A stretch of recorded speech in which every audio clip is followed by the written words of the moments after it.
শিমুলতলি গ্রাম। শীতের রাত, কুয়াশায় চারিদিক একেবারে ঢেকে আছে। এমনিতেই অন্ধকার রাত, তার মধ্যে এই ঘন কুয়াশা যেন অন্ধকারকে আরো দ্বিগুণ বাড়িয়ে দিয়েছে। সবে বাজে মাত্র সন্ধে 7টা, তাতেই বাড়ির বাইরে মানুষের ছায়া পর্যন্ত খুঁজে পাওয়া দুষ্কর। এই গ্রামের ছোট বড় সব দোকানগুলো বন্ধ হলেও হরিশ কাকার চায়ের দোকান রাত 12টার আগে কখনোই বন্ধ হয় না। লোকটার শুকনো একহারা চেহারা, বয়স 50-এর কোঠায় পা দিয়েছে। তবে বয়স 50 হলেও লোকটি এখনো অবিবাহিত। পরনে একটা গেঞ্জি আর একটা টুকরো ধুতি। শীত হোক বা গরম, তাকে এই রূপেই সব সময় দেখতে পাওয়া যায়। হরিশ কাকা এই গ্রামের সবচেয়ে পুরনো চায়ের দোকানদার। তিনি অনেক ছোটবেলা থেকেই এই দোকানটি চালাচ্ছেন। বেশিরভাগ সময় গ্রামের ছেলেপুলেরা সবাই তার দোকানেই আড্ডা দিয়ে থাকে। রাত ঠিক 9টায় রাজেশ, ঋষি দুই বন্ধু হরিশ কাকার চায়ের দোকানে বসে চা খাচ্ছিল আর আড্ডা দিচ্ছিল। এমন সময় তাদের আরেক বন্ধু অজিত সেখানে এসে উপস্থিত হলো। অজিতকে আসতে দেখে ঋষি তাকে উদ্দেশ্য করে বলল, কিরে অজিত, তোর আসতে এত দেরি হলো যে? তোর বিয়ে করার পর থেকে আসতে এত দেরি হচ্ছে, কি ব্যাপার বলতো? আরে বুঝছিস না, বউয়ের আঁচলের নিচ থেকে বের হতে চায় না। কি সব বলিস তোরা? নিজেরা যখন বিয়ে করবি তখন ঠিক বুঝবি। কাকা, এক কাপ চা দিন তো। চা নিয়ে অজিত পাশে থাকা বেঞ্চটির ওপরে বসল। তারপর চায়ের মধ্যে একটা দীর্ঘ চুমুক দিয়ে বলল,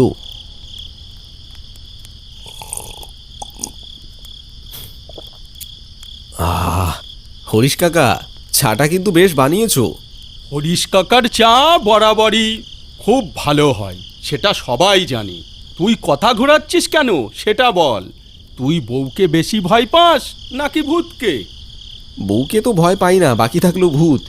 সেটাকে তো কোনোদিন চোখেই দেখিনি, শুধু গল্প আর কাহিনীতেই শুনেছি। তা বেশ বলেছিস অজিত, আসলেই আমরা তো কেউই কখনো ভূত দেখিনি, তাহলে ভূতের কথা শুনলেই এত ভয় লাগে কেন? হ্যাঁ, ঠিক বলেছিস। আচ্ছা হরিশ কাকা, আপনি কি কখনো ভূত দেখেছেন? বিয়ে কেন করেননি সেটা জিজ্ঞাসা করলে তো আপনি কিছুই বলেন না, কিন্তু ভূত দেখলে সেটা অবশ্যই আপনাকে বলতে হবে। হ্যাঁ কাকা, শোনান না একটা ভূতের গল্প। ঠিক আছে, তোমরা যখন এত করে বলছো তাহলে আজ তোমাদের একটা ভূতের গল্প শোনাবো আর ভূত দেখাবো। আমার যখন 10-12 বছর বয়স, তখন আমার বাবা মা দুজনেই একটি সড়ক দুর্ঘটনায় মারা যায়। আপন বলতে আমার এই পৃথিবীতে কেউ ছিল না। প্রথমে লোকেদের বাসায় চেয়ে চেয়ে খাবার খেতাম। কেউ খাবার দেয়, আবার কেউ দূর দূর করে তাড়িয়ে দেয়। তারপর ভাবলাম কাজ করব, কিন্তু ছোট বলে কেউ কাজ দিত না। বাবার দেওয়া ছোট্ট একটা বাড়ি ছাড়া আমার আর কিছুই ছিল না। এরপর আজ আমি যেখানে দাঁড়িয়ে আছি সেখানে একটা টেবিল আর একটা টুল নিয়ে চা বিক্রি করতে লাগলাম। সাথে স্কুলের পড়াশোনাও চালিয়ে যেতে লাগলাম। সকালে চা বিক্রি করে স্কুলে যেতাম, আবার স্কুল শেষ করে দোকানে বসতাম।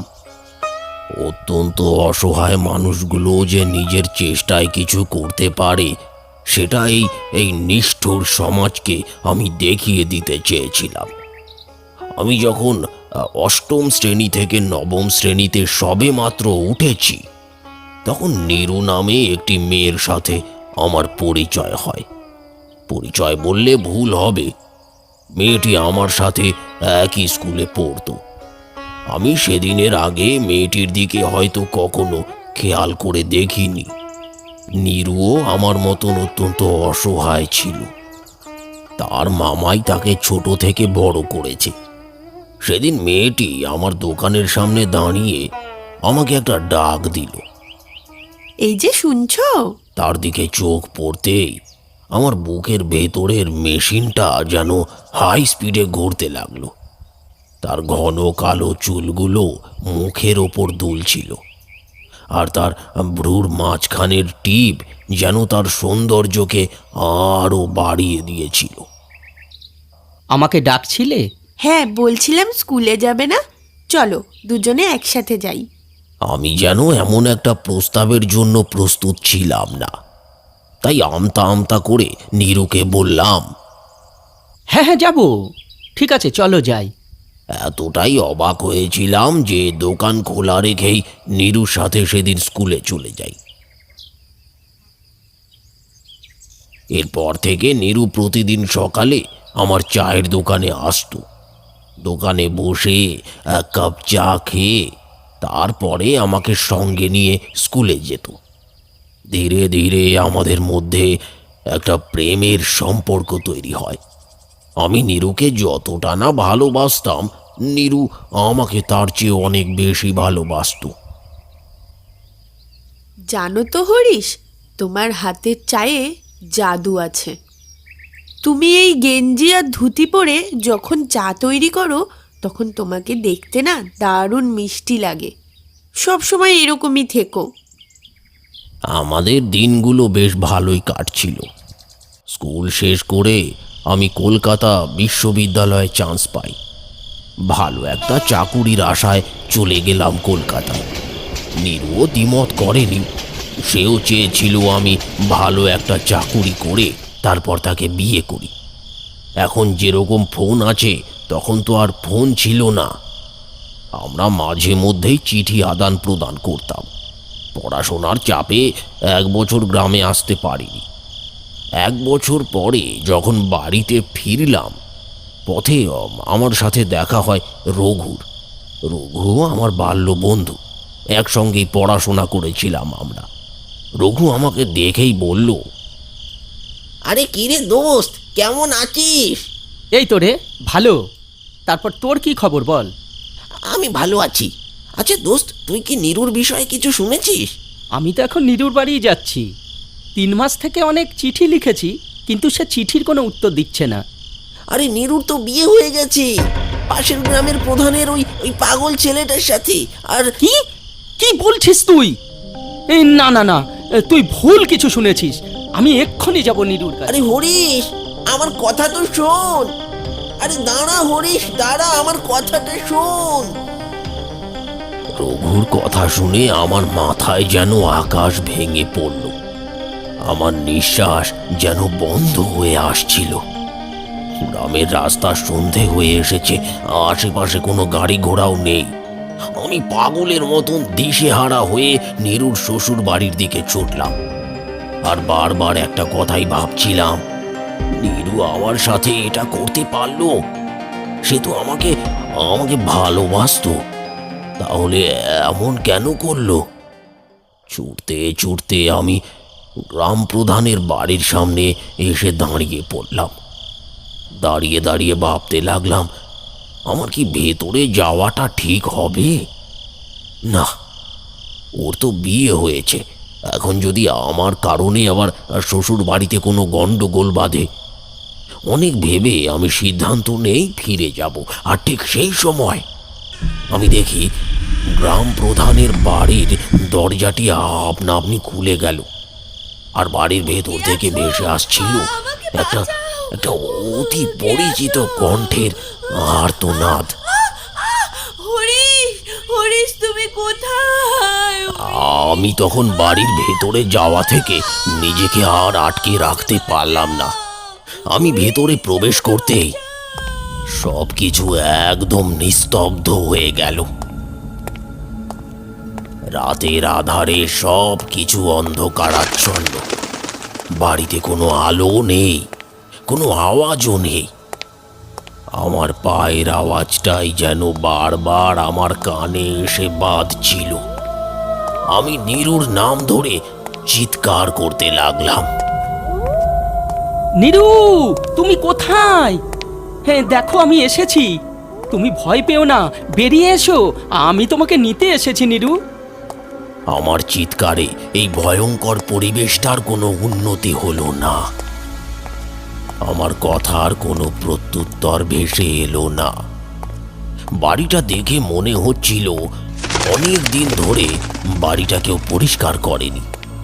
আমি চারিদিক ভালো করে দেখছিলাম আর নীরুকে খুঁজছিলাম। হঠাৎ করে আমার সামনে এলোমেলো চুলে আর ছেঁড়া কাপড়ে একটা পাগল এসে দাঁড়ালো।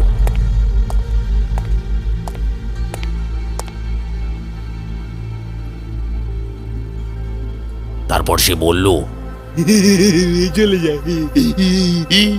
চলে যা, চলে যা, এখান থেকে চলে যা, নইলে তুইও বাঁচতে পারবি না, তুইও বাঁচতে পারবি না। হঠাৎ এমন কিছুর জন্য আমি একদমই প্রস্তুত ছিলাম না। ভয়ে যেন আমার গলা শুকিয়ে গেল আর আমার শরীর ঘামতে লাগলো। পাগলটি কথাগুলো বলে ভয়ঙ্কর একটা হাসি দিয়ে ও অন্ধকারের মাঝে হারিয়ে গেল। আর আমি ঠায় দাঁড়িয়ে রইলাম সেইখানে। আমি শেষবারের মতন নীরুর নাম ধরে আবার ডাকলাম। নীরু, নীরু, তুমি কি এখানে আছো? নীরু? কিন্তু আমি তো স্পষ্ট শুনেছি নীরুর আওয়াজ। সে সাহায্যের জন্য চিৎকার করছিল। তাহলে কি আমি ভুল শুনেছি? মনের ভুল মনে করে আমি ফিরে আসার সিদ্ধান্ত নিলাম। আমি ফিরেও আসছিলাম, কিন্তু হঠাৎ করে কেউ পেছন থেকে আমার হাতটি টেনে ধরল। আমি সাহস পাচ্ছিলাম না পেছনে তাকানো।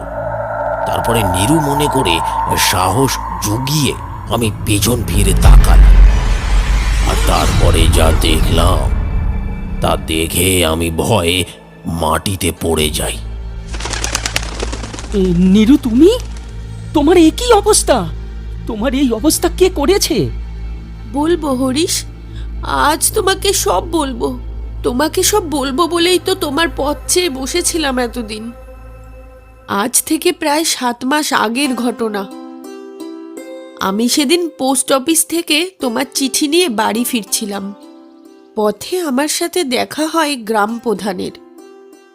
আই মেয়ে, শোনো। হ্যাঁ, বলুন। তুমি কার মেয়ে? কাঠমিস্ত্রি মহেশ আমার মামা হন। আমি তার বাড়িতেই থাকি। আচ্ছা, ঠিক আছে, যাও মা। আমি বাড়ি ফিরে আসি। পরের দিন কলেজ থেকে বাড়ি ফিরতেই মামা আমাকে বলল, শোনো নিরুমা, আমি পাশের গ্রামের গ্রাম প্রধানের ছেলের সাথে তোমার বিয়ে ঠিক করেছি। যদিও ওনার ছেলের মাথায় একটু সমস্যা আছে, কিন্তু ওনাদের অনেক টাকা পয়সা আছে মা। তুমি অনেক ভালোই থাকবে। তোমার জন্য বিয়ের আগেই তারা 10 বিঘে জমি লিখে দিয়েছে, আর বিয়ের যাবতীয় খরচা ওনারাই করবেন। আশা করছি তুমি আমার উপরে আর কোনো কথা বলবে না। তুমি তো জানো, মা মারা যাবার পরে বাবা আর একটি বিয়ে করে। সৎ মায়ের অত্যাচারের থেকে বাঁচাতে মামা আমাকে তার বাড়িতে নিয়ে এসে নিজের মেয়ের মতোই ভালোবাসা দিয়ে বড় করেছে। তাই আমি কিছুই বলতে পারিনি। পরের দিন আমার বিয়ে হয়ে গেল গ্রাম প্রধানের পাগল ছেলেটির সাথে। বিয়ের দিন রাত থেকেই শুরু হলো আমার ওপর অমানবিক অত্যাচার। পশু নামক গ্রাম প্রধান আমার ওপর জবরদস্তি করত। রোজ রাতে আমাকে তার কাছে থাকতে হতো। সে আমাকে বিভিন্নভাবে নির্যাতন করত। এই যে দেখছো আমার মুখে কালো কালো দাগ, জানো একদিন তোমার একটা চিঠি পেয়েছিল আমার বিছানার নিচ থেকে। তারপরেই সে আগুন দিয়ে এভাবে আমার মুখ পুড়িয়ে দিয়েছে। আর আমার পাগল স্বামী এইসবের কিছুই বুঝতো না। সে এইসব অত্যাচার সহ্য করতে না পেরে একদিন রাতে আমি গ্রাম প্রধানের দুধের গ্লাসে বিষ মিশিয়ে তাকে মেরে ফেলি, আর নিজেও সেই বিষ পান করি। আর আমিও চলে যাই এই কষ্টের জীবন ত্যাগ করে। আমি অনেকবারই তোমাকে সব কিছু জানাতে চেয়েছি, কিন্তু জানাতে পারিনি। আমার জীবনটা তো নষ্ট হয়েছে। আমি চাইনি তোমার জীবনটাও নষ্ট হোক। তুমি আমাকে ভুল বুঝো না। আমি তোমাকে অনেক ভালোবাসি, আর আমি তোমাকে ঠকাইও নি। কথাগুলো বলে এক বুক কষ্ট নিয়ে সে কোথায় যেন হারিয়ে গেল। তবে এখন সে রোজ আসে আমার কাছে। আমরা দুজনে আগের দিনের মতোই চা খাই, গল্প করি, তারপর আবার সে চলে যায়। আমি অনেক ভালো চাকুরি করতে পারতাম, কিন্তু করিনি, কারণ আমার হাতের চা নীরুর ভারী পছন্দ। আমার অনেক পোশাক আছে, কিন্তু আমি সারা জীবন শুধু নীরুর জন্য এমন পোশাক পরে থাকি, কারণ তাকে আমি এখনো খুব ভালোবাসি। হয়তো তোমাদের বিশ্বাস হবে না বা আমাকে পাগল মনে করতে পারো, তবে আজ তোমাদের সেটাও প্রমাণ দেব। তোমরা ওই ওই ওই পাশের গাছটির পেছনে গিয়ে লুকিয়ে থাকো। নীরুর আসার সময় হয়েছে, একটু বাদেই সে আসবে।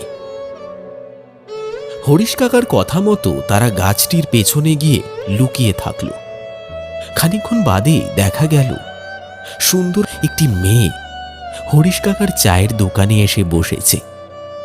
তারপর তারা দুজনে চা খেতে খেতে অনেকক্ষণ গল্প করল।